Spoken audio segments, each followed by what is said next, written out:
when we first started the business, we had a couple came out and they had 2 children, and the children were like 5 and 6, and they were carrying them. And I said, you know, I don't remember the conversation per se, but why are you carrying the children? Well, you mean we may put them down, they may walk on the grass? And I said, of course. They were from the longest block in Baltimore City, near Wilkins Avenue. These children were 6, 7 years old, whatever, had never played on grass. I remember when Westinghouse was on Wilkins Avenue. That was about 4 blocks long. Yeah. She's playing with the wire. Is that Oh. Just, yeah, don't fiddle with the wire. Okay. I guarantee you'll get a gold star for that. All right. I'm going to run? Yeah. But imagine never playing on grass when you're 6 years old. Okay. So that was a great start story, and I still need you to tell me who you are, your full name. Today's date. I'm going to do it step by step. My name is Nancy Lee Moore. I go by the name of Polly, which I have since I was virtually born. Do you know today's date? Today's date is April something prior to the 15th. April 12th, 2016. I got into the next century, That's good. 2016. And I'm here to be interviewed by you for my longevity. And do you know where you are physically now, sitting here? Yes, I'm on 144, and I'm on property that has to do with farmland preservation. Say Howard County. Oh, I'm Howard County, Maryland, Living farm. and Living Farm Museum Heritage, and I'm off of 144 near the fairgrounds. And I agree with you. Okay, Where, can I film you for this project? you may indeed. I don't quite understand what's going on, but Okay. since I am an antique, I'm happy to contribute to antiquity. I want you to understand more what's going on. We're collecting the stories from farmers, from their experiences from the earliest days of farming in Howard County. So now that puts you, must be somewhere in the Howard County farming life at some point. From 1952 on. I married in 1952, and I married, unfortunately, a farmer. I was a small town girl, namely Savage, Maryland, down on US 1. And I married a farmer whose father was an orchard man, and my husband went into dairy. So we were dairy farmers from the early 50s until the 60s. So 13 years or so. Where was that farm? That farm was on Guilford Road, just off of 32. Burger Road to be literal, but Columbia has changed everything, so I don't know what name means what. When we were there, it was a dirt road, and it was called Burger Road. What size was the farm? How many acres? You remember? 125. At that time, who was living on the farm? My father and mother-in-law, my husband and I, and from time to time, his sister and her husband. And we gave that farm a name? Not really. It was just a farm. I don't know that it had a precise name. Okay. We made it into a dairy farm, and it was an orchard prior to my arrival. Of the previous owners or somebody? My father-in-law was from Baltimore County, the Cowington, White Marsh area. He was a peach farmer.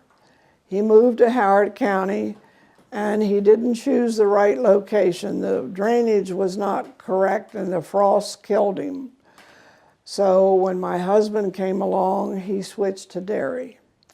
And we had a very prosperous dairy farm. We won lots of awards. When you switched to dairy, how old were you at that time? Do you remember? 52, I was 26 or so. Okay, so you were in your 20s. Yeah, I was in my 20s. Were you already married? We were married when I moved to the farm. Burger Road was a dirt road in those days, but it was soon paved. That time period would have been in the 50s, you said? Yeah, we were married in 52. Okay, We moved up here in 1966 okay. So where were you between 52 and 66? on the farm there on Burger Road milking cows. Okay. We milked in a stanchion barn. We didn't have milking parlors. What does that mean? That means you milked with a machine and then you carried the milk to the cooler and you put it over the cooler, then you put it in the box until the dairy came and picked it up. The University of Maryland did a study on my husband, and my children tell me I exaggerate more than anybody else, but the study proved that he moved something like 20 tons a day of things, because in milking in a stanchion barn, you did everything by hand. Nothing was mechanized in any way, shape, or form. Wow.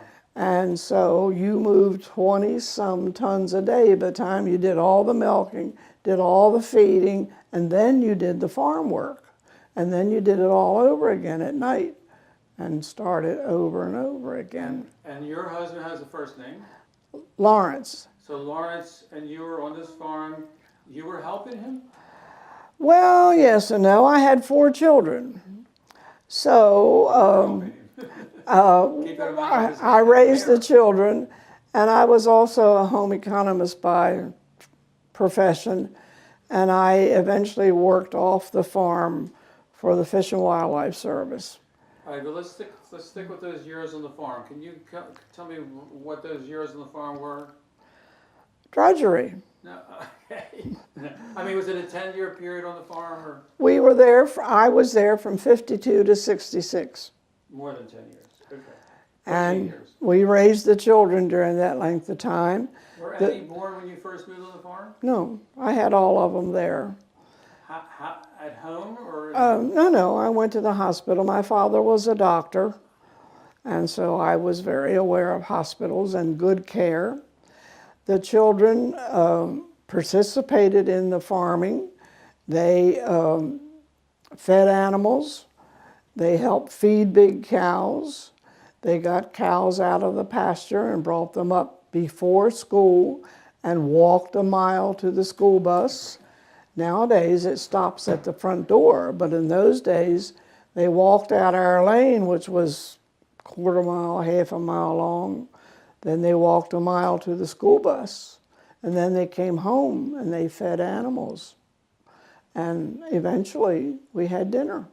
These were your kids you're talking about? My children, my 4 Let's children. break them down. You had how many girls, I how many had boys? 2 girls and 2 boys. The 2 girls were the older, so they did more farm chores than the boys. The boys, the youngest was 6 when we moved to our present farm. He started driving a tractor at 9 years old. We were doing sod at that point, growing 50-acre fields of sod. And at 9 years old, he could mow 50 acres of sod, as could I, not nearly as well as the children. But we all mowed sod for 3 or 4 years, and then eventually we got into orcharding and subsequently into pick your own. Okay, so before we get there, let me go back to that 14-year period when the cows were there and the milking was there, and you were there, and 4 kids were there. Did you Yes. have your kids fairly in a row, or were they spaced out? Well, I had 4 kids from 52 to 60, so they were in there. Yeah. One of which Not was just born that. in the blizzard of 58, which was a lot of fun. Explain that. I was on the farm and the blizzard came, and we walked off of the farm to get to the main road, and the next morning I went into labor and was fortunate to be able to get to the hospital and delivered my child. But it was kind of interesting because every pipe in the old house burst. And it was 2 weeks before we got current restored. And so the electric company was wonderful as always, but 2 weeks is a long time to be without electricity when you're isolated on a farm. Do you remember how the electricity affected the milk and getting it out? Yes, he milked off of the cigarette lighter in a big truck for the coolers and whatnot. As I say, our milkers were manual. They were not a milking parlor type of thing. But we managed to survive that. And But during the blizzard, the milk was still, we had to milk, and as I say, you didn't have to dump it. No, I think he was able to store it until the truck could get in. But just for fun, I had to take the milk out one day, and our lane was quite long, and there was a stream halfway out to the main road.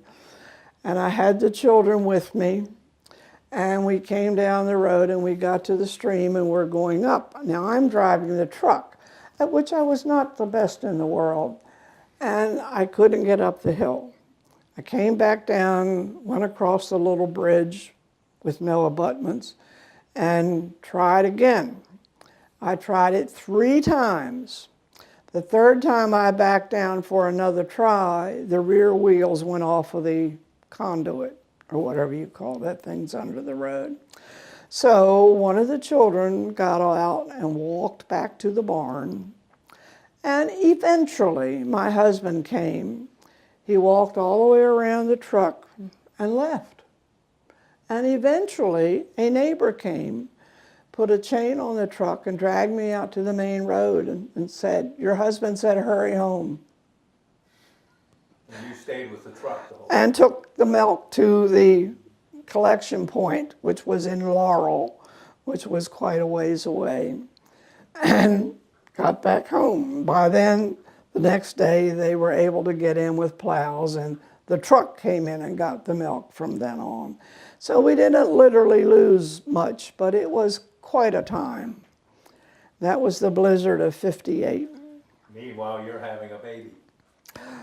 Well, not quite that day, but yes, right after that, we walked out and got to the neighbors, and my mother came and got me the next day, and the baby was born before she got the car parked. So we got to the hospital just in time. So that blizzard was very interesting. When you were, so did you have a period in your life when you didn't have electricity?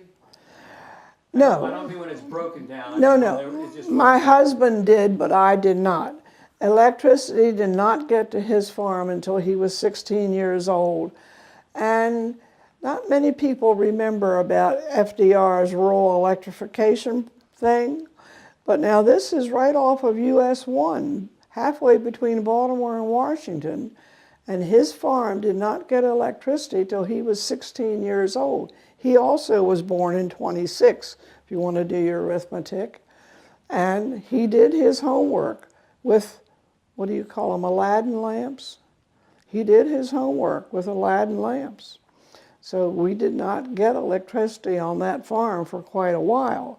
When I moved out there, it was there. And there was still a cistern, is that what you call them, up in the attic. So the water was gravity flow water got to the attic with a ramp in the stream. And see, I don't know what I'm telling you because I'm not that intelligent. But there was a ramp, a ram, R-A-M, Ram pump. a ram pump in the stream, which got water to the attic of the old house. The old house was pre-Civil War. And we had gravity flow water in the house. And when I got there, it was electrified. It was a beautiful old house, but it was quite primitive. And I enjoyed it, but you have to like antiquity to have enjoyed it. It was built, there were slave quarters on the original farm. But it had running water in the bathroom and the kitchen. And my mother-in-law, by the way, was a Peabody graduate. She was concert level, and she moved out there with a wood stove and a kerosene refrigerator with ice chunks, and had her 2 children after she was 40. And in those days, it's not unusual to have children at 40, but it's unusual to begin to have children after you're 40. I was much more fortunate. I wasn't quite that old when my children were born. But we all survived that farm, and it was a very good farm, good to all of us. The stories you heard of the concert pianist was stories you heard. That was my mother-in-law, and I met her, and she was still living when I married and stayed there. She died, 3 or 4 years after our marriage, after my second child was born. And my father-in-law lived until the youngest child was 6. He did not move to the new farm with us, but we had thought he would, but he did not live quite that long. And he was retired at the other farm for quite a while. My husband took over the dairying. My father was an orchardist. My father-in-law was an orchardist. And what's his first name?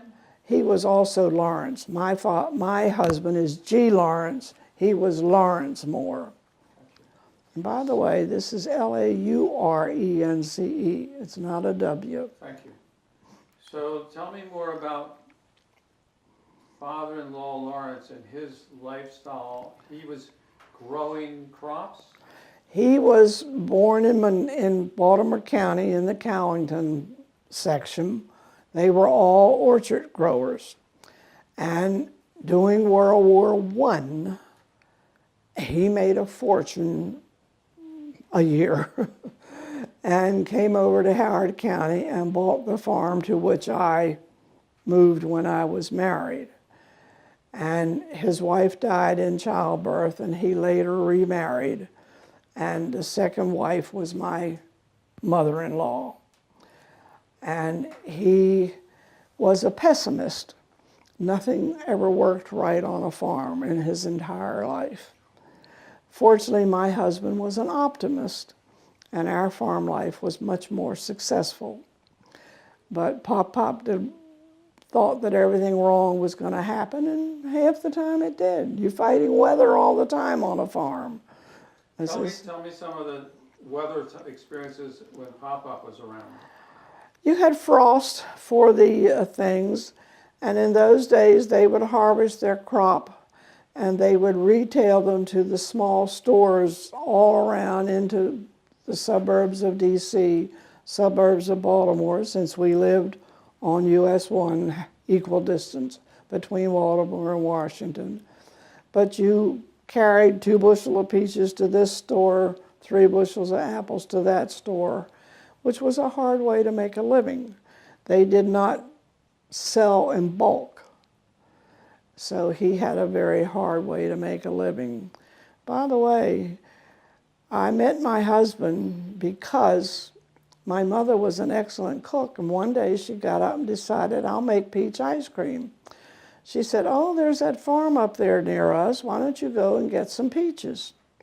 So I drove up to the farm, and there's a big sign, out of crops closed for the time being or what have you. And my nature is aggressive, so I drove on in and knocked on the door, and I said, I want some peaches.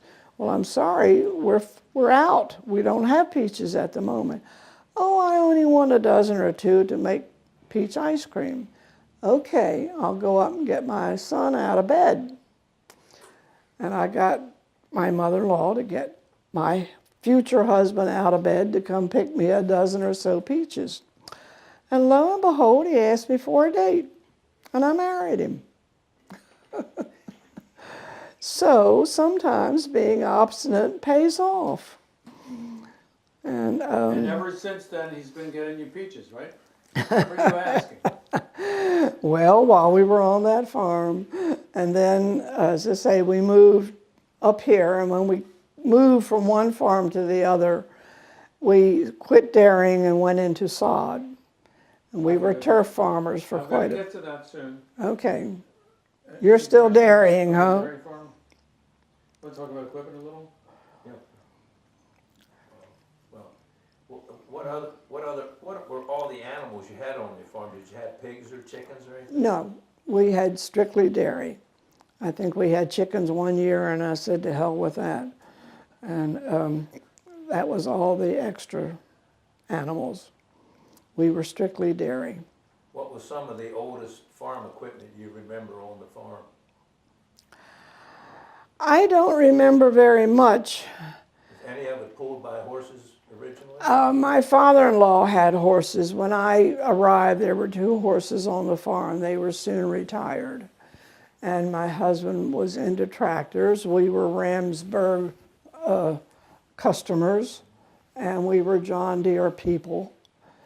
And I don't remember too much because all of our dairying was by hand, so we did an awful lot of by hand work. We lost a barn due to fire. My husband's dead, so I guess I can say it was probably from a spark from his pipe. But we did lose one of the barns on the farm. What happened? We think a spark from his pipe No, I mean, ignited the you were hay. there, you were there. No, once a barn gets hay ignited, you're gone. You just looked out the window? I don't remember. My husband discovered the fire and we called the fire department, but they couldn't save the barn. Any animals in it? No, they were okay. Good. Do you like anecdotes? Only 12. You're limited to 12. Oh, Go ahead. well, my children helped with all the chores, and I helped to a degree. When you have 4 kids, you're not helping a whole lot. But I went down one time to help get the cows up, and it was winter, and the youngest was not walking. He was still in a great big snowsuit, all bundled up. And we had a mixed breed for our herd, and we had some Swiss, brown Swiss cows. And there was one there named Steamboat, and I went to put the cows in the barn, and Steamboat wouldn't let them go in. She just kept walking around and around and around, and she wouldn't go in. And there was not a hole in the fence, but farms are not perfect, as you may or may not know. And there was a very weak spot in the fence, and so I thought, if I go over and kick these cows, they're going to misbehave and go back to the pasture. So I took my young child, my young son, in his red snowsuit, and I put him in front of the gap, I'll call it a gap in the fence. And I went over and tried to get Steamboat to move. And the cow looked me up and down very carefully, nodded her head at me several times, and she walked around and she got to my son. She butted him with his head, flipped him up in the air. He did a couple somersaults, landed back on the ground, and she looked him over, and she came over, and she looked me over, casually walked into the barn, and all the cows followed. I picked up my son, and he got done crying, and that was the end of that episode. So, Great anecdote. Okay, you have 11 more left. oh, there are lots of different ones. So let's keep focusing on those 14 years on the animal, on the cow. On the and dairy farm. And your main so here's your is it Lawrence? Yes, it's Yes. Lawrence. Lawrence and you have gotten this 14-year period going on. You and him, did you interact much about the plans of the farm? My husband was self-educated, as was his father. His father only got to the 5th grade. My husband finished high school during the World War II period, if you look at these dates, and he was not allowed to enlist. And he stayed there on the farm, and they worked German prisoners during the war periods. So he was there on the farm. And he was self-educated and self-motivated, and he worked exceptionally hard. He didn't really require any help from me. I kept the books simply because I was college educated and could add and subtract. My father-in-law was getting older and didn't want to do much of anything. So I took over the books, but that was really all that I did. I mean, you know, occasionally because you're there, you get the cows out of the pasture or what have you. So you knew what was going on in terms of up and in terms of down. Oh yes, I more or less managed the money simply because they were working 12 hours a day. And we had some help, and I fed daytime help. We didn't have any people that lived on the farm with us, as though some people do, but we didn't have any live-in type help. But we had daily help. In those 14 years, Polly, was there a time where the books were looking mighty low in income? Our net income for my first year on the farm, net income was $300. But you're on a farm, and you have many benefits from the farm. Like? Well, you eat what's there.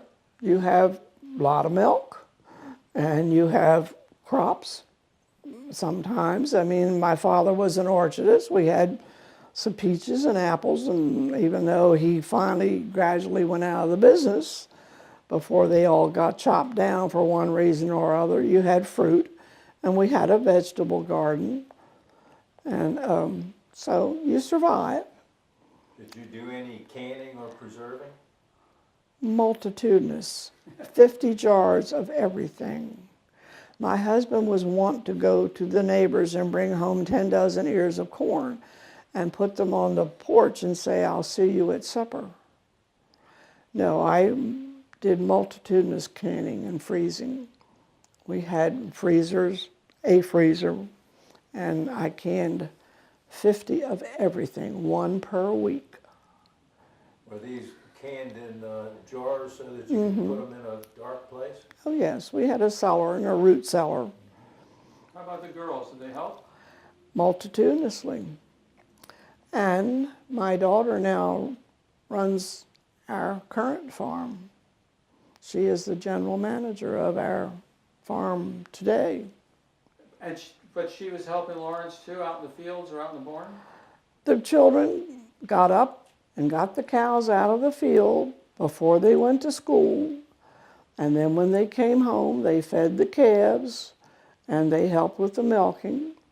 My younger of the two daughters was helping feeding the cows one day, and she tripped and hit her head on the cement troughs where you put in the food and fractured her skull. And she was perfect attendance at school, and if you fractured your skull, you get black eyes. She went to school for 6 weeks with all the different shades of purple to yellow to green and everything else, and never missed a day of school with her 2 black eyes. She didn't like it at all. I'm sure. What do you remember, your own experience or others telling you about the German prisoners? Nothing. That was done before I got there, and I just knew they did it, and I know no details of that at all. That it prevented my husband from joining the service, and when you're the only one of your age group that's not in the service, it's a little difficult. But I must say, and I must not forget this, he won many awards with his cow herd. He was top herd in Howard County for several years. How come you had Swiss animals and everybody else had Holsteins? Oh, we had a mixed breed. We had Swiss, we had Jerseys, we had Holsteins. We had a very mixed breed of cows. We bought the herd, and I cannot remember from whom, but we bought it as a herd. And then he called and, pruned and got it to what was a very high producing herd. Where did he get the new calves? Well, it got a lot of them from the House of Correction when they went out of the dairying farm. I don't know if you remember that, but the House of Correction had a dairy farm, Jessup. And when they went out, we bought a good many of their cows. Great. So, the Naval Academy also had herds of. Yeah, I don't think we got anything from the Naval Academy, but we did when the House of Correction went out. well, you managed for 14 years, it sounds like, to sustain that farm with that cow and herd operation and milk operation. So you must have been doing something good with your figures, as far as I can tell. Well, my husband was a very, very hard worker, and the children pitched in, and they didn't ever know anything different. They considered work was part of their norm and part of their routine, and they accepted it. And they went on. My oldest daughter left the farm, but the other three went on to agricultural colleges, and they are continuing our current farm, which is now a pick-your-own operation. So we went from dairy to sod to orchards, per se, into a full pick-your-own operation. Mr. Rouse came to the world, and we heard of Mr. Rouse, and my husband was very annoyed that he would have the top herd in the county, but he had no say in the prices. You sold to a cooperative situation, and the co-op set the prices. And he came in the house one day and he said, I'm tired, well, I'll clean up my language. I'm tired of the people sitting in Florida on the beach determining the price of my milk. And I will now get into a business that I do my own pricing. So he arranged, and it's a long story, to sell to Mr. Rouse. Unfortunately, we were one of the very, very early people who sold to Mr. Rouse. We were content because we doubled our acreage, but we did not have any money out of the deal. The time we bought our new farm, we had enough to transition from one farm to the other. And we were transitioning with sod. We were out of dairy, and we transitioned with sod. Why do you think you guys chose sod? Something you could do was... Did he have some experience in sod himself, or he knew a friend that was doing that? He might have learned some I things really don't know how he got into that. Farmers are always talking to each other, and there were people in the area who were sod farmers. There was quite an organization. We joined the organization. We grew sod for either 3 or 4 years in this transition period. And we traveled places with them, and we got to know them. And Gus Day was the sod man from the University of Maryland, and he was very instrumental in helping us learn the sod trade. And my husband, once he decided to do something, he did it well. He didn't do it unless he did it first class. There must So- have been a market for the side, so Oh, you know yes. where it went? We had a good market. And like everything else, there was one person who tried to do us in, and we had to sue to get our money. But, those are details of everyday life. No matter what business you're in, you get good customers and bad customers. Were they going to housing development or to ballparks, or where were they going? And we sold to dealers. I mean, we didn't sell individual at all. We sold 30 acres to this person, 20 acres to that person, that kind of thing. We did not harvest it. We grew it and had it ready for harvest, and then we sold it, and they came in and harvested it. And so, and You mowed it and kept it looking Yes. beautifully like a carpet. They actually cut it. yeah, well, yes, I mowed many a 50-acre field, as did my children. And wasn't always easy. It was mechanized, but you're mowing with gang mowers, real mowers. You didn't mow rotary, you mowed real mowers. And real mowers don't back up. You also had to fertilize and line it. But when you're mowing a 50-acre field, you can't ever back up.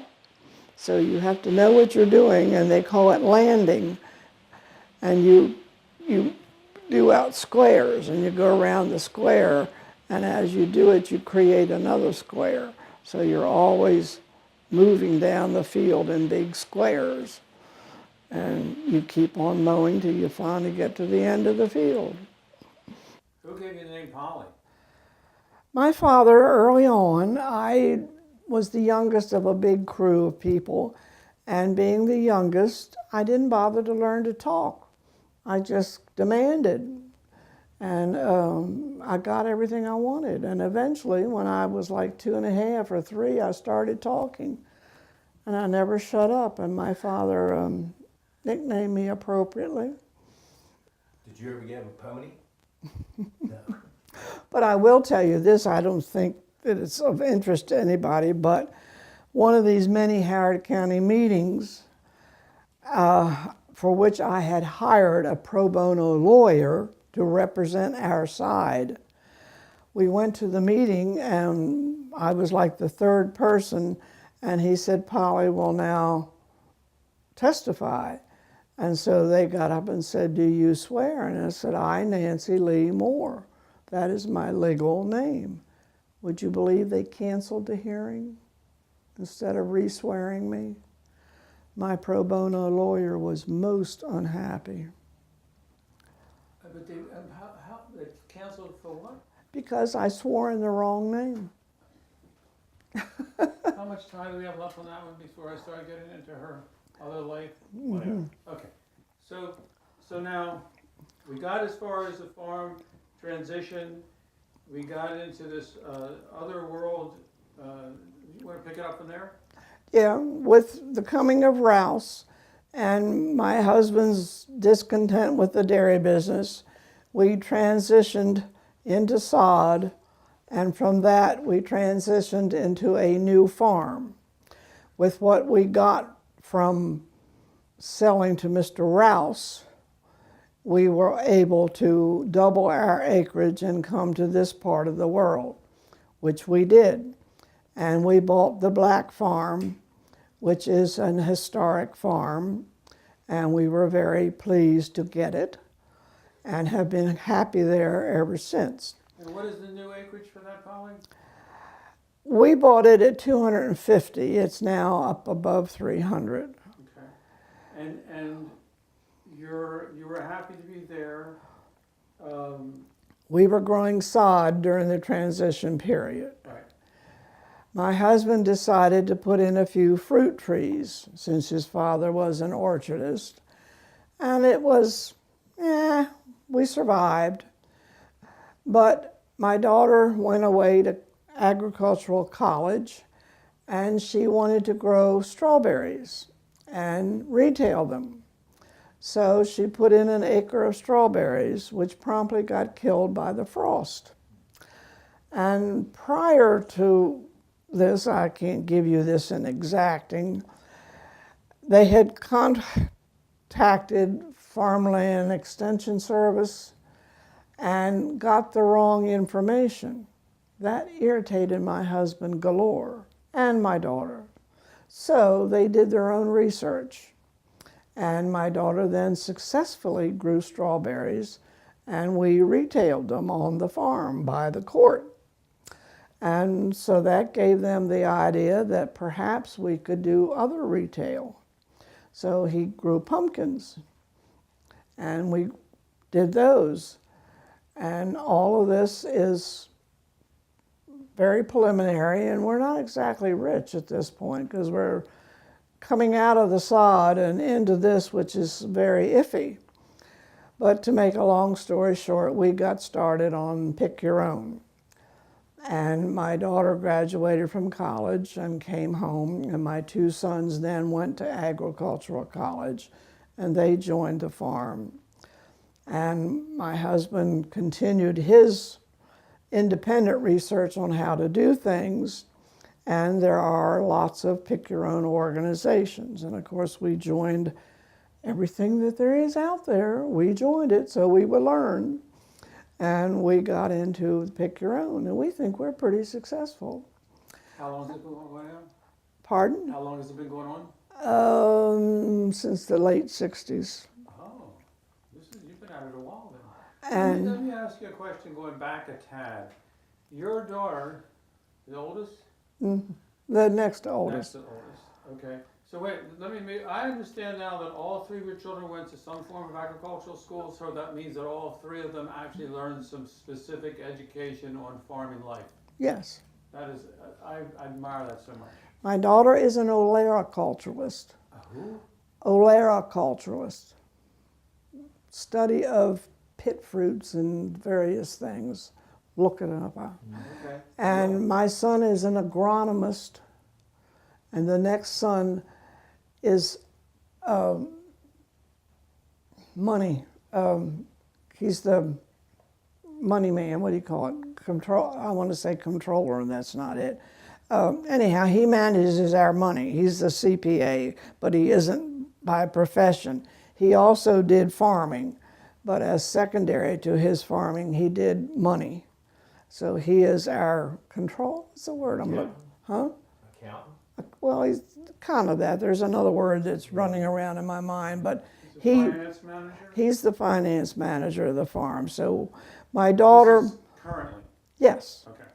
my daughter is the president of our. We're a family corporation, LSC or whatever it is, and you have to have all these officers and all this business and whatnot. LLC. Go ahead. So my daughter is the president, and my son is the money man, and my other son is the agronomist who does the actual farming. Hands-on.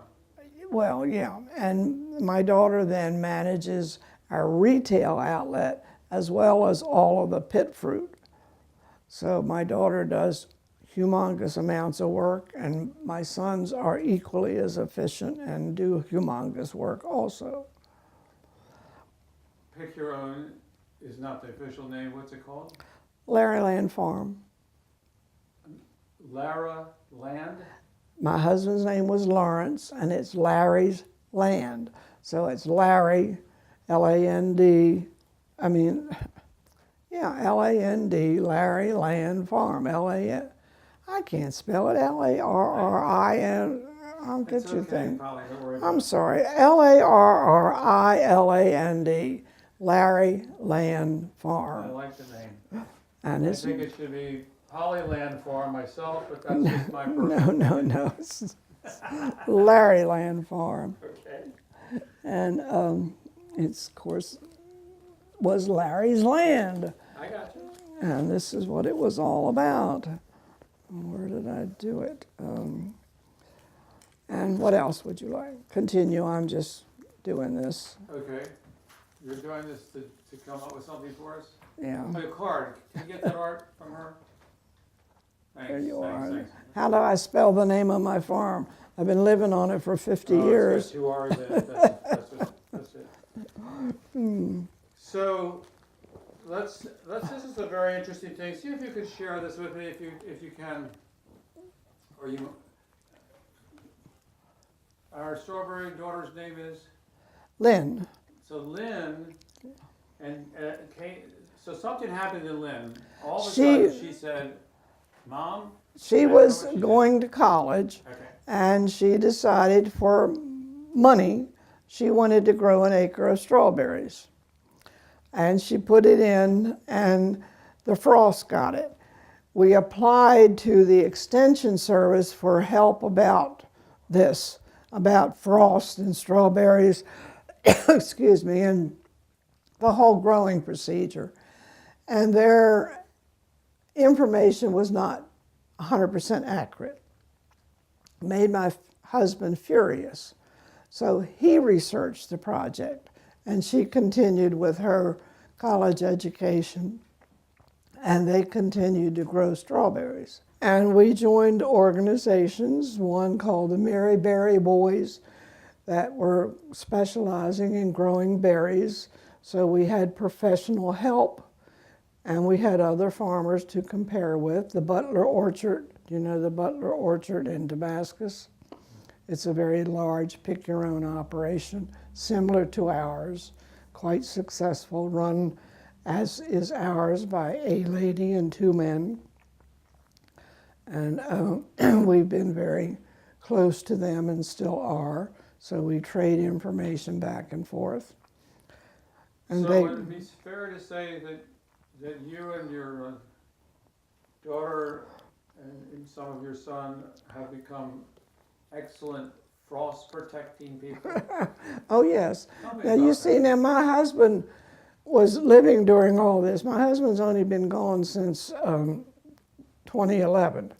So he was very active doing all this. You're talking to me, but you should have been talking to him, because he was the doer and he was the driver.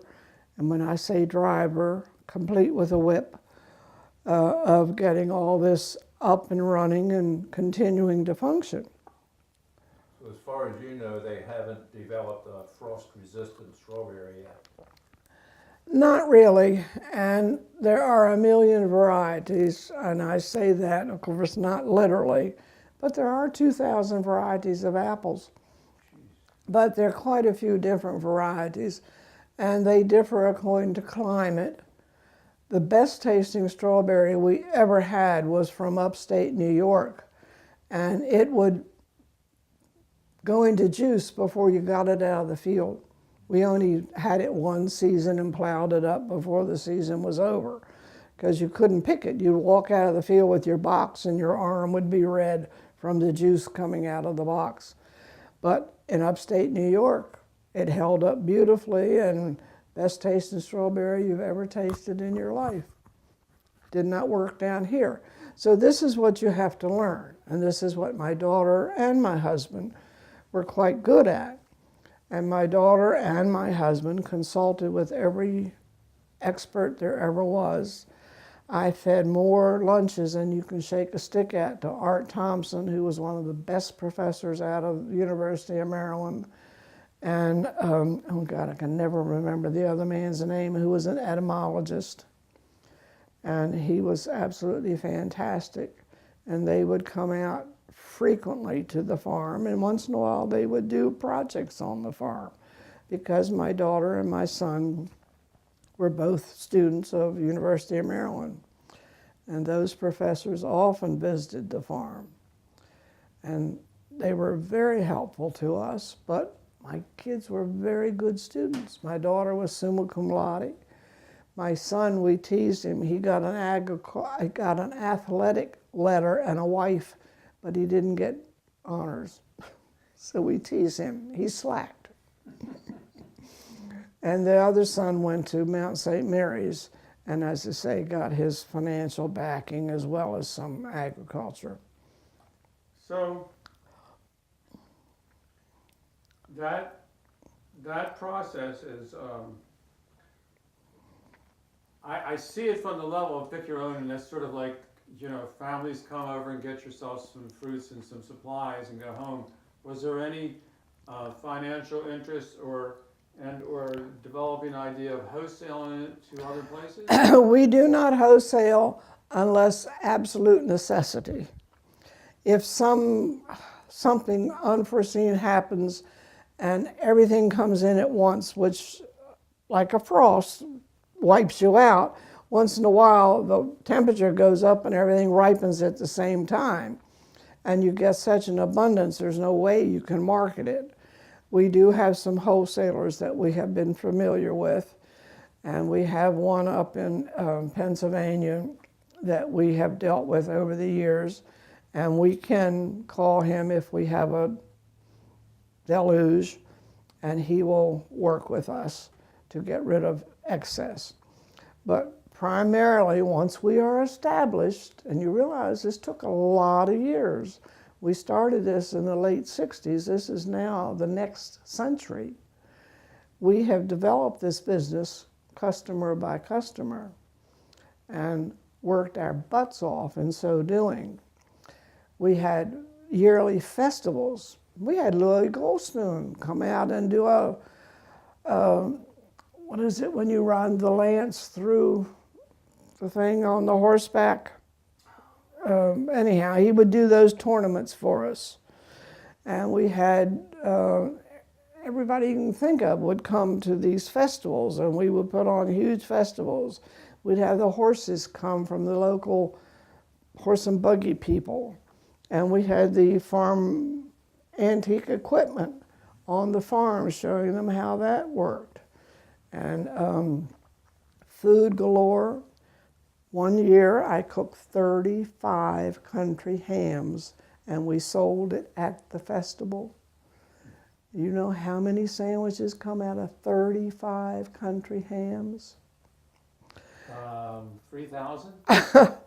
One of our very best friends was our chief carver. He was a draftsman by trade. He went to work the next morning and he said, I sat there all day with my hand resting on my desk because none of my fingers worked at all after you carve that many hams. And he said, fortunately, I hadn't thought to invite my boss to come to the festival. And he stood there and ate the country ham while he was slicing. So I didn't get fired. But we worked and worked and worked for publicity to get the farm well known, so we got customers enough to sell all that we could grow. Does Lynn have dreams or plans of expansion? Well, we have expanded. We just bought another 30-acre farm recently. And prior to that, we bought a 30-acre farm. So we're now up well over 300 acres. And we were in the Christmas tree business for a while we were learning how to do everything. We sold Christmas trees for quite a few years. And then we felt like that was not necessary, and it was a lot of trouble. And we gradually gave it up. You grow strawberries in 1 or 2 years. You grow Christmas trees in 10 or 12 years. And they also have difficulties. And you can get into, a year when you have all snow and nobody comes to buy the Christmas tree and so forth and so on. So we gradually weaned away from the Christmas trees. Also, they required a lot of work during our peach season, and peaches then were beginning to be our main crop. So we got rid of the Christmas trees and concentrated on peaches. What is your repertoire so far? Thank you. Pardon? Your repertoire of fruits and vegetables, what is it so far right now currently? We start with strawberries, raspberries. Now strawberries, we have umpteen varieties, so the season is quite long. We start with strawberries, we go into raspberries, blueberries, black raspberries, here again, raspberries, red, black, purple, and yellow. And then we go into blueberries, low bush, high bush, all sorts of blueberries. And then we start into the peaches. Well, before that, we now have expanded into cherries, both sweet and sour, which, by the way, got wiped out with the frost this year. And we have grown plums. So we go from the the bush fruit to the tree fruit, and we get into plums, and then the peaches, apricots, and apples. And blueberries, they are, as I say, high bush, low bush. They're like 4 or 5 different varieties of blueberries. And all of that acreage is acidic, but it's not acidic here, so you have to make it acidic in order to grow the blueberries. So it's a very difficult crop to grow, but it's quite popular. So we grow a lot of blueberries. And then we have vegetables, spinach and beets. And then we get into just smaller vegetables in the vegetable garden. Still somewhat pick your own, but not like our big crops. And we cater to all the ethnic trades. She has 4 different kinds of eggplant and all sorts of things. And we've recently put in currants and gooseberries. And what else? I don't have a brochure with me, but I do have a brochure somewhere. I might even be able to find one. The crop list is extensive, and the number of apple varieties and the number of peach varieties are extensive. All right, So we'll take a look while you guys are we're in I'm putting it on top of, I think you'll find a crop list there. So or is that a brochure? Oh no, they're just coupons. I'm sorry, wait a I'll minute. save those. I guess some Yeah, well, I don't know what they are for. I'm sorry, I was thinking it was a brochure. $100 off your next order. No, I have a brochure in the car if you remind me before I We leave. would like a brochure. Yeah, Fill that in any price you want. and yes, no, by all means, come see us. Okay, so I'm a big fruit and vegetable guy, so I am interested in this. But more importantly, I'm sure you can tell me how this connects to these people. We're going to go back to this earlier thing you said because I didn't get to record it all. How does this connect to these people out there who are coming from the city? Tell me how that all connects in your mind. How it Or connects? doesn't connect, either way. Well, they get to come out to the country for a day of fun and pleasure, and while they're there, they get fresh produce that they can't get other places, and it is delicious, and it's at the peak of condition when they pick it, and they get to see the farm. In the fall, we do hay rides, and Halloween is a big deal. That's agro-tourism. And we do agro-tourism in a big way, and people can rent an area for a hayride in the evening, and we don't like to do too much of that. Before the Washington Sniper, we had a huge daycare daytime tour to tour the farm and pick. And once the Washington Sniper was there, most of the inner city schools no longer do the out tours. But we have a lot of homeschoolers who do tours, and they come to pick. And then they often want to have an area on the farm where they can sit down and have their lunch. So we do a fair amount of that. So we relate to the city people in every way we can think of. Yeah, you do quite a bit of advertising too. We used to. We don't for the last 2 years. But we did an awful lot of advertising because we did all the festivals and we were in most of the newspapers. I went on the radio a lot of times. Andy Barth was one of our favorite people, and Andy Barth gave us a lot of publicity for which we were eternally grateful. And he worked with us in many, many instances. And as I say, I am a home economist, so I once in a while would get on one of the cooking shows or something to promote Larry Land Farm. So we've all done our bit of publicity. It's an art. So, if you had to summarize it in a quick statement, Larry Land Farm is doing what for the community? A fantastic source of feeding the countryside and secondarily entertaining them, primarily feeding them with top-notch produce. And if you don't mind, what age group is your daughter in? My daughter, they're all in 60s approaching. Approaching, okay. The last son was born in 60. And so so you have how many grandchildren and great-grandchildren? I have 8 grandchildren. one of which is on the farm permanently. One is in college and will soon be on the farm. Where am I? I've got to get grandchildren in my mind. Two are step-grandchildren, and neither one of those are going to farm.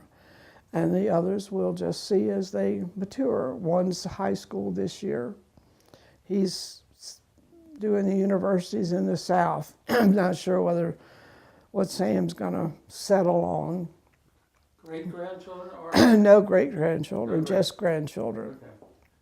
So that may come along sometime? Yeah, I say that we have 8 of them. 2 we know will not farm. And of the other 6, one is already farming, and one is definitely going to farm. Who's helping your daughter? One grandchild is home to farm. Her name is Emily. Okay, so Emily, She's Emily Moore. you got to inspire Emily, or did your daughter inspire her?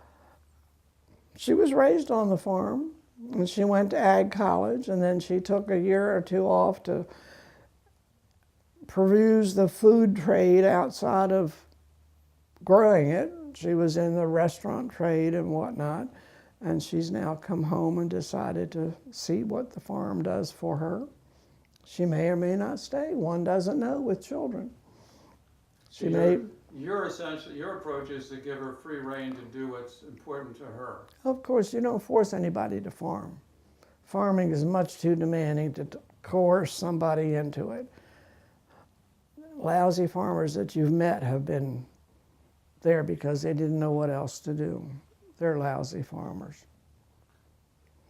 So let's measure her passion and enthusiasm. Do you sense what it is at this point? Not really. Emily would be,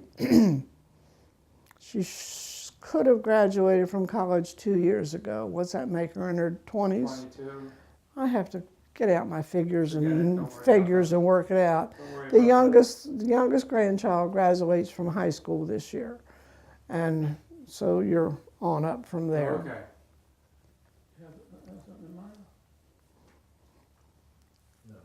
Okay, I want to ask you, have you ever gone to the Howard County Fair Yes. recently, or you stopped going, or? No, we were not participants in the fair. We tried a couple of years, excuse me, but our produce was perishable. And who wants to walk around the fair carrying a perishable thing on their arm that's heavy? And we found we couldn't sell anything at the fair. Help yourself there. And so it wasn't our cup of tea. We were not opposed in any way, shape, or form, but we didn't find it benefited us to participate. So that got me curious. I'm sure you know this answer to this, but so everything that you grow has a maturity spot of idealness, and then everything you grow has a dwindling point of we can't sell it anymore. Oh, sure. So you all have, this is my curiosity, you all have plotted that out so that you can time and measure and know and use that to your advantage of the fruits and vegetables surviving. Is that correct? Well, as if you had listened to the crop succession, strawberries, they come in late May, early June. Then you start into the other berries, the raspberries, and then you get into the blueberries. And as you progress, we have something for every season.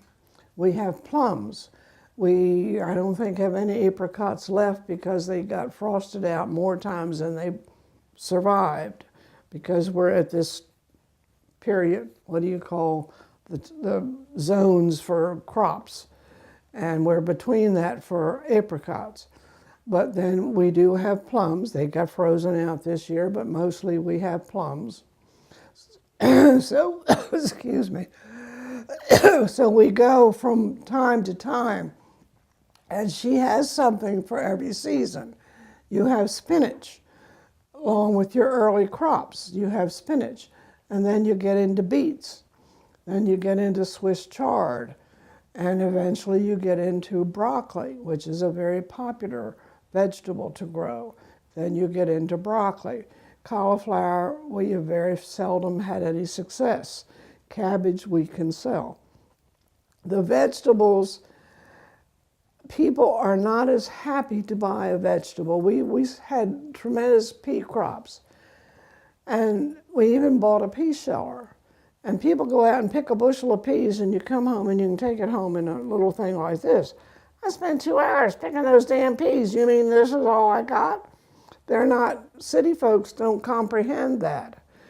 The string beans, we grow some of those. They see the string bean, they can pick it. But the lima bean, things like that that require effort, they're not interested in. The city folks don't comprehend that. So they don't sell. But we try to have every other season taken care of. And now that we're into the ethnic groups that come out in large numbers, we cater to the ethnics, as I say, with the different kinds of eggplant and other crops of that sort that a lot of people don't know what they are. But we do a few of those for the ethnic trade. How much sweet corn do you do? We used to do tremendous. When you sold sweet corn by the dozens or the bag of 5 dozen, do you know now you can't sell a dozen ears of sweet corn anymore? People will buy 2 ears, 3 ears, 6 ears. Sweet corn is passé. Did you ever have any luck with the early yellow corn? We do that, and we grew white and we grew bicolor. And people actually buy the yellow corn? Oh yeah, we grew it all, but we would make 6 plantings of corn, and you got up 5 o'clock in the morning and you picked the corn. You had it in the market at 8 o'clock. That, if you pardon the expression, is a hell of a lot of work. And now, as I say, people would come in and buy 5 dozen ears of corn. Now they come in and buy 3 ears. And it's amazing. It fascinates me. But the corn bin was from there, and now you can put it in the chair. How about tomatoes? Tomatoes are still very, very popular, and we have all sorts of varieties, from the little Italians to the different ones. And we have quite a few varieties of tomatoes. Yes, they're quite popular. I was going to ask you previously when you said you had an entomologist. What problems or issues have you ever had with bugs and insects with your crops? Would you believe with the stink bug, we sprayed 3 times a week in the early season when the stink bug was coming in. We sprayed 300 acres 3 times a week. And our spray program is intense. We used to hire somebody to monitor it completely, and we have found now that we can do a good job on our own, and we do our own monitoring, and we do all this with the university. I mean, all of our pesticide programs and whatnot are all run through the university, so we're not in conflict with any new or controversial thing. And we only use the acceptable pesticides. And we're very careful about how we spray. And we do all of it to the very best of the knowledge that we can get from the universities. Well, we want to take you back to the Howard County Fair again. Okay. Thank you, thank you. But, more important, you know this and we don't know much about it at all. We're used to steers and cows and tractors hauling big equipment, and at the same time, you all are growing more of the things that we eat and survive off of. What kind of equipment goes along with it that you have to keep, number one, repaired, but number one, what does it take equipment-wise? We have 19 road licensed vehicles because 94 transects our farm. So everything on the farm must be licensed. I can't tell you how many tractors we have because I am not current anymore. We have either 2 or 3 ton trucks. We have cedars. We have, I'm not sure whether we do all of our own baling or whether the Patricks do some of the baling for us. I can't tell you how many tractors we have. We have a couple of lawnmowers. We have little tractors. We have big tractors. We have spraying tractors. We have grass mowing tractors, big grass mowing tractors. You mow between all the crops because the city folks can't get their little feet wet. So you mow between every crop that you grow. No mud for them, huh? I used to grass between every crop we grow. I used to mow the 32 acres of blueberries. It would take me 2 days because you can mow between every one of 32 acres, and you can't knock the blueberries off the plant, so you mow very carefully. It would take me 2 days to mow the blueberries. I think she answered equipment-wise. So help me out, because I haven't spent as much time at your place as you have.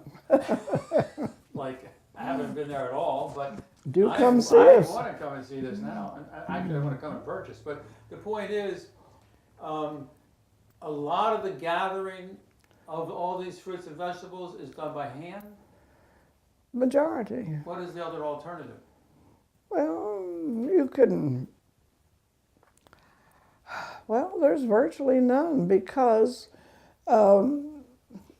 we tried a few things and they didn't work. So 99% of it's done by hand. We have 9 Mexicans that work year-round. I mean, from now till November. I think it's The growing 9. season. Yeah, we have Mexican laborers. We hire 30 teenagers. And we have our own family. It's a big operation. Do you have any mechanical pickers to get the high fruit off? No. Mm-mm.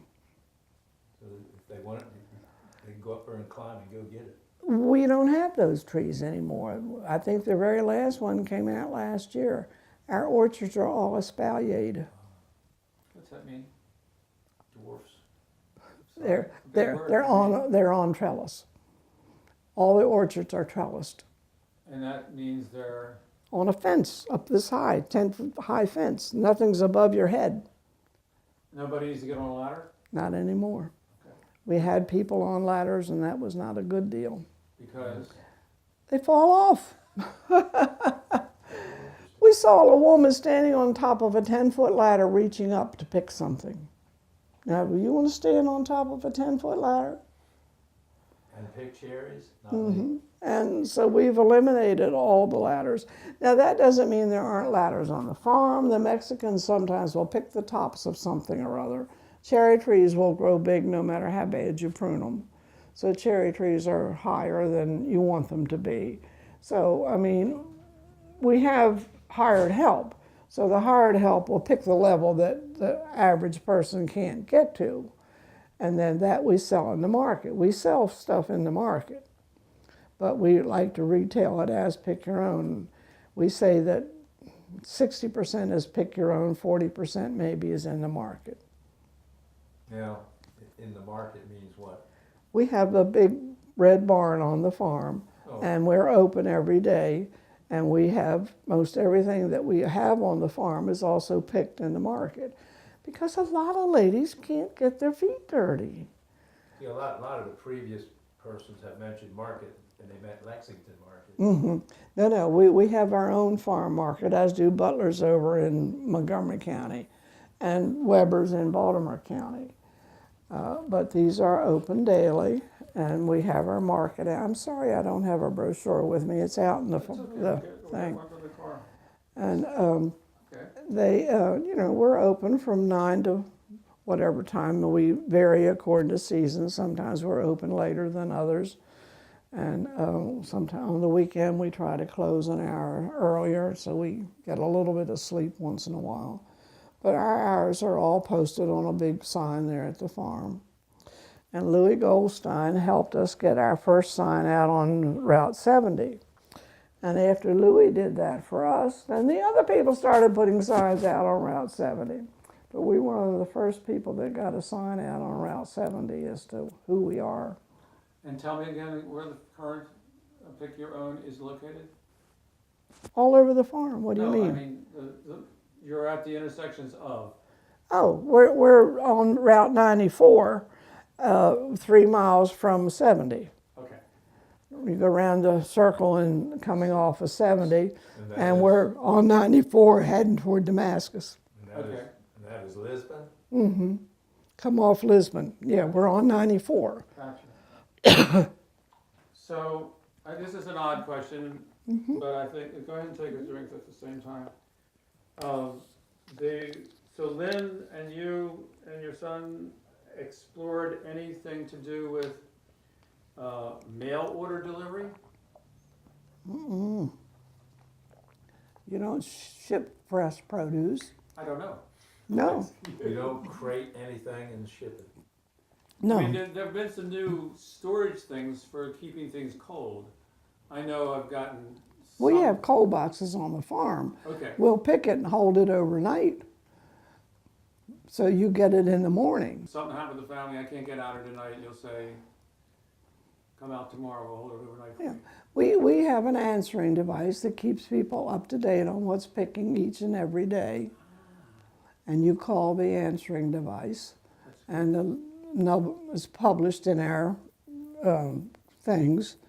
And we keep a daily recording as to what's available according to each and every day.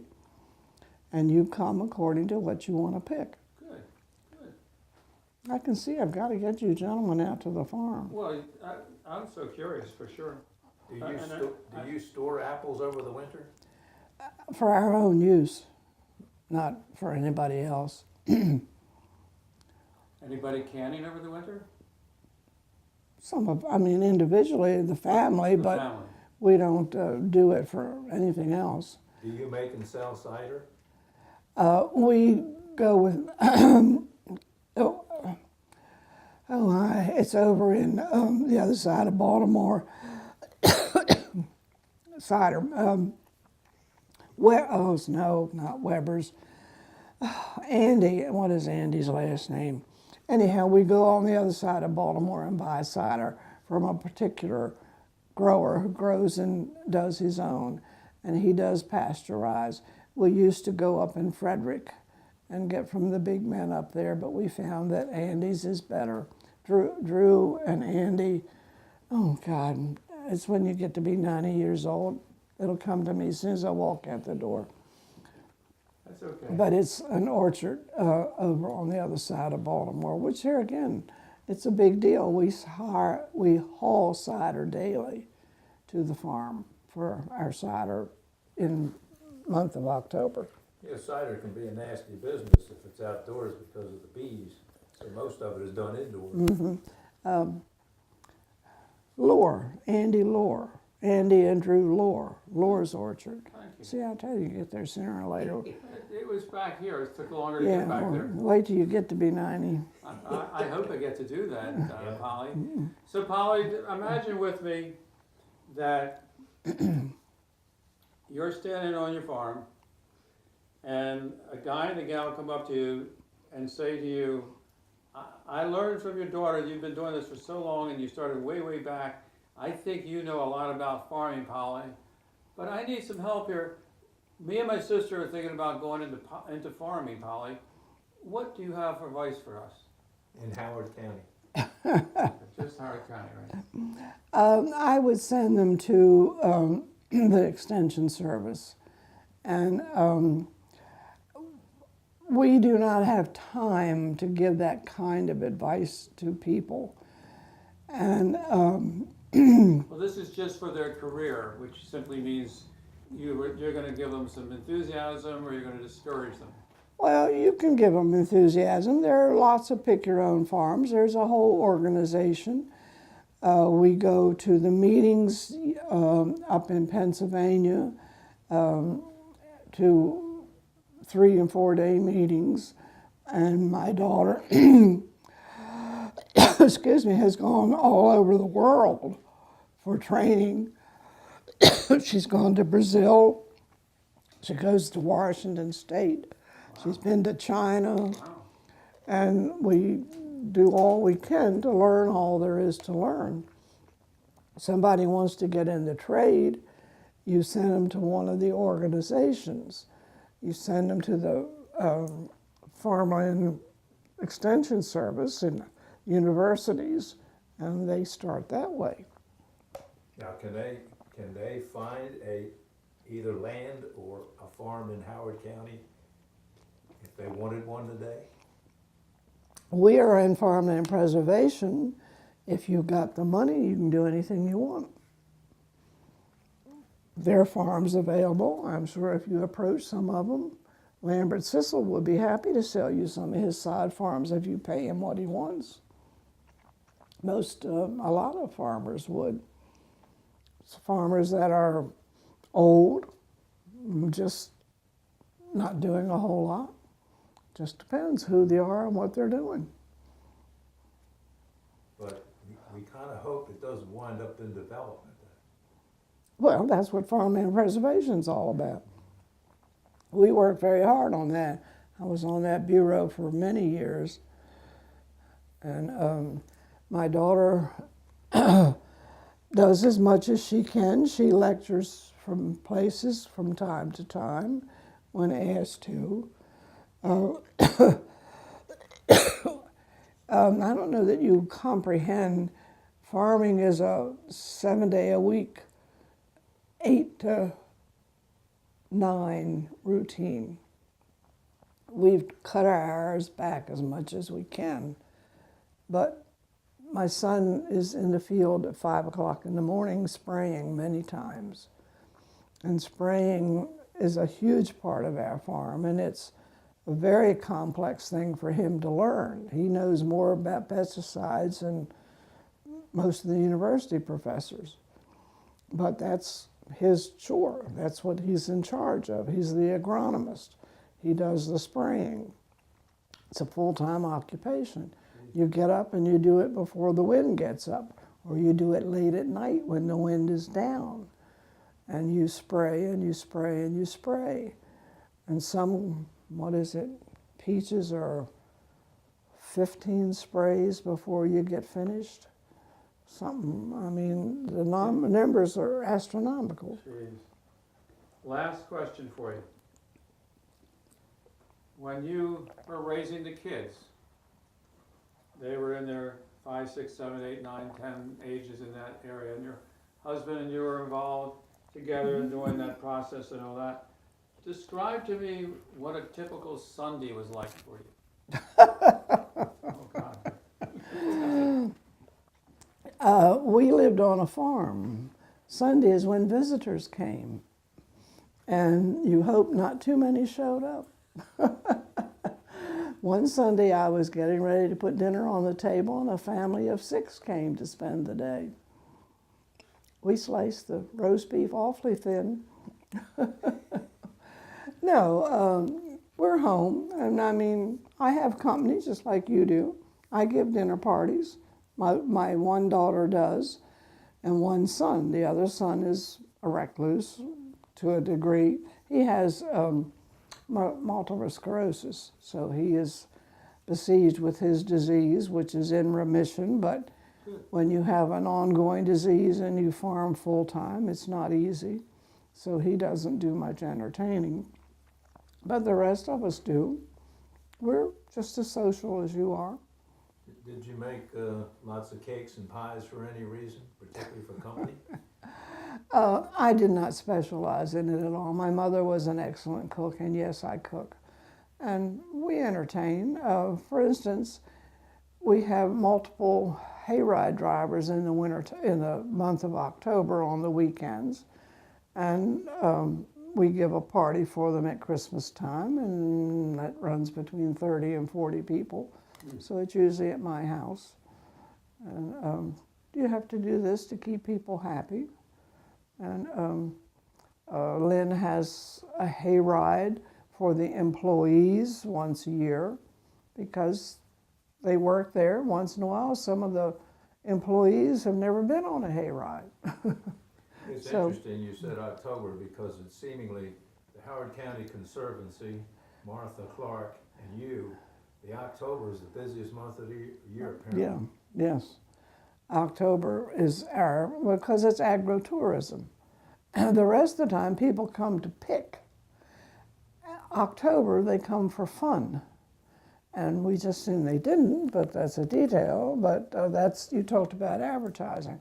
We used to advertise extensively and expensively, but we finally caught up. But as I say, when we used to do all these farm tours from the schools, school trips, that was a form of advertising. And Andy Barth would, come out to the farm and interview. And as I say, once in a while I'd go on the radio shows and talk and whatnot. So, I mean, as we were coming up to get where we are now, we worked our butts off. And we did everything we could think of by way of advertising. And we tried to do other than just putting an ad in the paper, even though we did a lot of that also. But I mean, you want to do your tourism business as your advertising. You want to do things that bring the people to the farm, sometimes for specific events. We don't have hardly any events anymore, but we used to have events, and that was our advertising, something to get them out there. Yeah, that jousting event was some kind of renaissance, something. Yeah, we would do things, and my father was a politician, and he was very familiar with the jousting man, the comptroller. See, already it's gone in my mind. Goldstein. Thank you. Yes, Louis, dear Louis. Louis could literally go all around the state of Maryland and call you by your first name. And he could.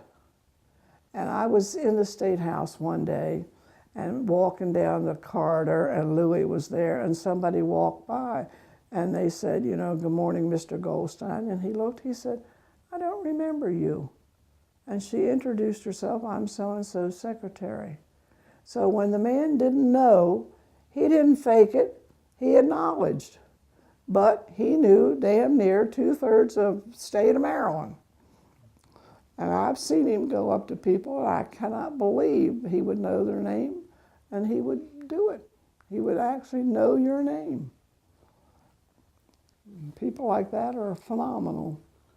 You have time for one more question? We'll try. I want you to describe, I know that Lawrence, I want you to describe the kind of farmer Lawrence is and was for me. He was totally dedicated. He was self-taught, quite well educated. He worked diligently hard. He made a good living. He left me very well fixed, and he educated the children in ways of education and also in ways of enjoyment, because 3 of the 4 children are on the farm. The 4th daughter does not farm, but she lives on the farm. And he taught them to enjoy what they're doing and to work their butts off. One son came home from college one year, and he was telling me what he was going to do for Christmas vacation. And Lawrence came in and said, we have locust poles to cut. That child cut locust poles for the entire Christmas vacation, never stepped foot off the farm, went on back to college and continued to take agriculture. And locust is very hard. But do you want to cut locust poles for your entire Christmas vacation? So he inspired the children, he taught the children, he taught himself, as did his father before him, but he was very enthusiastic. He believed in education. He did all that he could possibly do to make the farm succeed. And if I may say so, quite frankly, we're successful.